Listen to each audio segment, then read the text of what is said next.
कक्षा सप्तम के सभी विद्यार्थियों का ऑनलाइन हिंदी पठन कार्यक्रम में स्वागत है।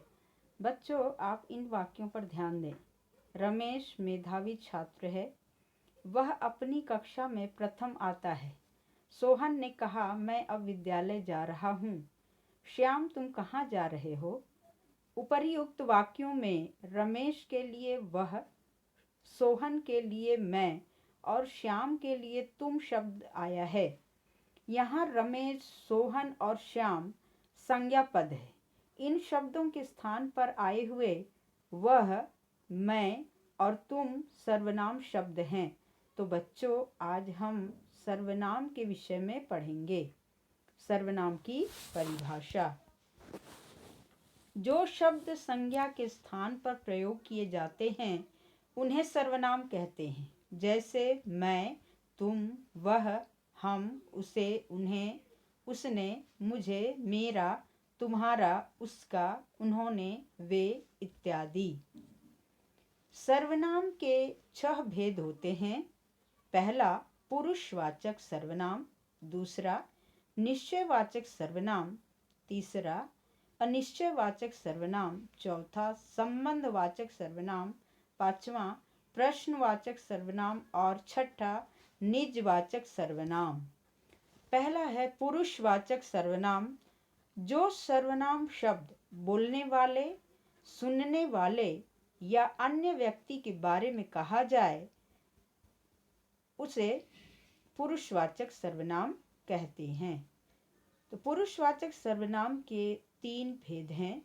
क, उत्तम पुरुष। ख, मध्यम पुरुष। ग, अन्य पुरुष। क, उत्तम पुरुष।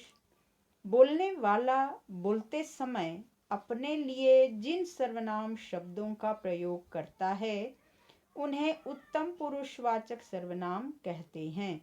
जैसे मैं, हम, मुझे, मेरा, हमें इत्यादि। ख, मध्यम पुरुषवाचक सर्वनाम। सुनने वाले के लिए जिन सर्वनाम शब्दों का प्रयोग किया जाता है उन्हें मध्यम पुरुषवाचक सर्वनाम कहते हैं। जैसे तू, तुम, तुझे, तेरा, तुम्हारा इत्यादि। नंबर ग, अन्य पुरुषवाचक सर्वनाम। बोलने वाला और सुनने वाला किसी अन्य व्यक्ति के लिए जिन सर्वनाम शब्दों का प्रयोग करते हैं उन्हें अन्य पुरुषवाचक सर्वनाम कहते हैं। जैसे यह, वह, इसे, उसे, उन्हें, इन्हें इत्यादि। नंबर 2, निश्चयवाचक सर्वनाम। जो सर्वनाम शब्द किसी निश्चित व्यक्ति या निश्चित वस्तु के बारे में बताए उसे निश्चयवाचक सर्वनाम कहते हैं। जैसे पास की वस्तु या पास के व्यक्ति के लिए हम यह, ये, इसे सर्वनाम शब्दों का प्रयोग करते हैं। इसी तरह दूर की वस्तु या दूर के व्यक्ति के लिए हम वह, वे, उसे, उन्हें आदि शब्दों का प्रयोग करते हैं। तो यह मेरा घर है, वह राम का घर है, वे मुझे बुला रहे हैं। इन वाक्यों में यह, वह, वे निश्चयवाचक सर्वनाम हैं। तीसरा, अनिश्चयवाचक सर्वनाम।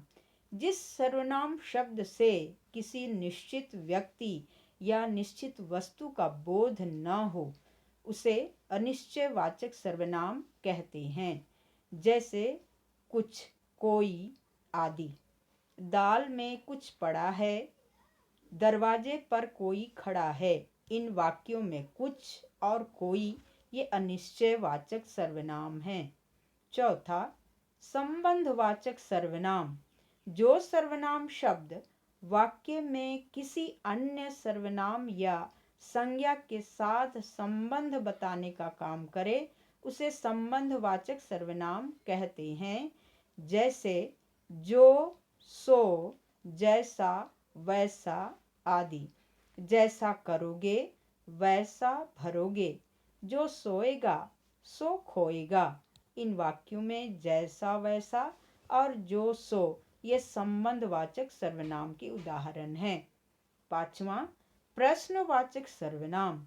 जिन सर्वनाम शब्दों का प्रयोग प्रश्न पूछने के लिए किया जाता है उन्हें प्रश्नवाचक सर्वनाम कहते हैं। जैसे क्या, कौन, कहाँ आदि। टोकरी में क्या है, कौन गा रहा है, मोहन कहाँ जा रहा है।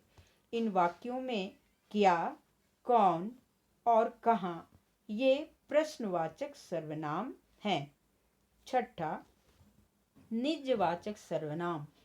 जिन सर्वनाम शब्दों का प्रयोग अपने आप, स्वयं, खुद, आप ही के लिए प्रयोग किया जाए उन्हें निजवाचक सर्वनाम कहते हैं। जैसे दरवाजा अपने आप खुल गया, मैं खुद चला जाऊंगा, मैं अपना काम स्वयं कर लूँगा। निज अर्थात कि अपने आप के लिए जिन सर्वनाम शब्दों का हम प्रयोग करते हैं उन्हें निजवाचक सर्वनाम कहते हैं। जैसे दरवाजा अपने आप खुल गया अर्थात स्वयं काम हो गया। मैं खुद चला जाऊंगा, यहाँ खुद शब्द अपने आप के लिए प्रयोग हुआ है। मैं अपना काम स्वयं कर लूँगा, इसमें स्वयं शब्द अपने आप के लिए प्रयोग हुआ है।